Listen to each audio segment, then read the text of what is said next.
So I'm just contemplating here. I do want to leave a lot of time for questions, but there are a lot of trade-offs, okay? There's no way to pick one solution that optimizes all ecosystem services and minimizes all costs. Here's one trade-off.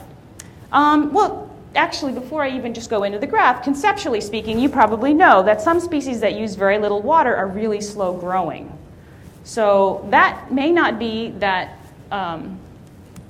much of interest in terms of planting extremely slow-growing species that conserve water.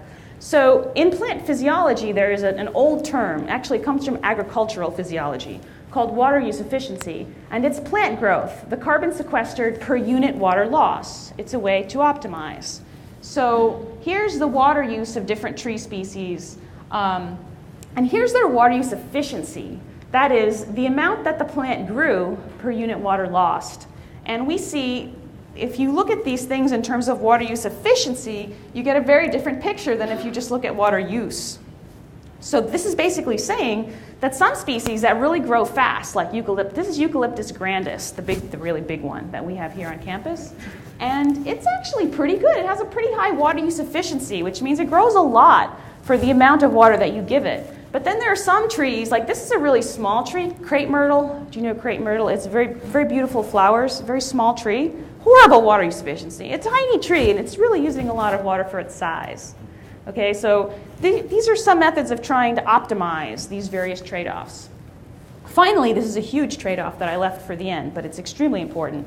If we are successful in conserving a lot of water, it may get a lot hotter because there is a very strong relationship in this region between temperature and percent tree cover. So this was a collaboration with some folks over at NASA. This is the Aster satellite image of surface temperature and false color image, so the red areas are hotter. This is LA. You can see the streets here, the urban areas in red. And we can relate, this is what we call skin temperature. We want to relate that to air temperature where we actually live, maybe about 2 meters above the ground, about here. And here's the air temperature shown as a function of percent tree cover, and we see about a 15 to 20 degree difference Fahrenheit in temperature depending on whether you have no tree cover or you have about 70% tree cover. It's huge, huge impact, big cooling effect of plants. So trade-off, okay? These are swamp coolers, these trees.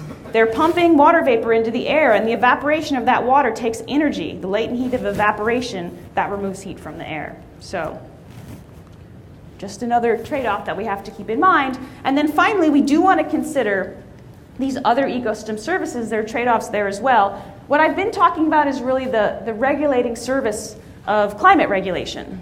But food, some provisioning services are very important. I do think that food production needs to be incorporated, needs to be looked at as well. And there are important cultural services too. People have very strong feelings about different species. That's what I've learned since I started working in this area.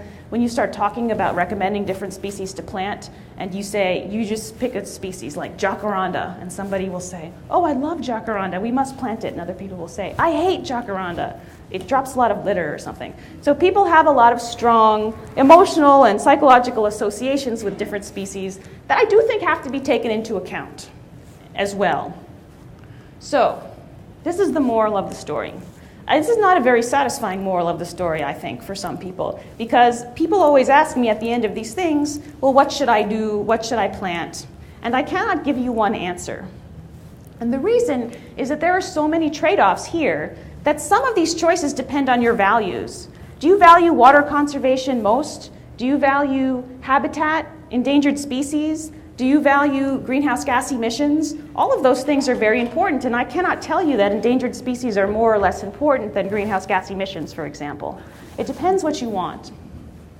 But if you have identified a set of priorities, then there are recommendations about what to do. So for greenhouse gas mitigation, we don't want to engage in a lot of maintenance that uses fuel. We don't want to irrigate too much, fertilize too much. Actually, we don't want to fertilize at all. No inorganic fertilizers. I will make one sort of blanket statement like that today. And tilling the soil disturbs soil carbon. For cooling effects are important. So if we are going to use water, we should take the areas of high water use in our yards and put them close to your house, because When you cool the area around your house, you use less energy for air conditioning. That actually is a big climate mitigation tool. You will use less electricity and burn less fossil fuels. So to the extent that we can use this cooling effect to our advantage, we can have the areas of high water use basically should be placed closer to buildings if we're going to have them. So for water conservation, which may be the biggest concern for some people, then there are technologies that will help us achieve more efficient irrigation, and we do need to think about careful selection of species. And the Western Garden Book, which I love, I read that thing all the time, doesn't necessarily tell you, in many cases, the exact story, because we do need to measure water use of species, and we're getting really good data on that. For habitat preservation, you do want to select native species, if that is your biggest goal. And there are many other things that I could put here, right, like food production, growing tomatoes in your yard, and that sort of thing. So basically, there is no one solution. And a lot of this has to do with people articulating their values and their goals for the environment. And once we do that, then there is a lot of work we can do collaboratively on identifying possible solutions for adaptation and mitigation. And I think that's it. I think I'll take questions. Oh, wait a minute. Okay, read that. Thanks a lot.